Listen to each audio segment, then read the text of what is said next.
hana gare da tija albaharin talaka. Kai wani irin rikici ka san bari insha Allah dolar. Ga Atiku wanda yake da mazajen kuɗi a hannunsa kuɗi mai sa yaro yanzu. Kai wani magana bari. Kai wani irin Atiku ka san fa mutane ba su yanzu ma ko ka ba su kuɗi ma ra'ayin kan su Akwai suka ci wani irin kuma bari ka jin gaya ma wani abu da baka sani ba. A ƙaramar ƙarya a labarin da naji.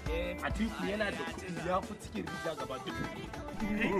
Bari ki wata sa'a da naji labari ta je wajen boka. Ta ce a ba ta wurin da za ta yi. Aka ba ta wurin da tana cikin wurin. Kawai su wurin katon a cikin. Ta ce ke so. Ana buwa sai ce bai kike bukata. Sai ita kuɗi take so. Ce kamar me? Kamar nawa? Ta ce wa kuɗi kamar na Atiku.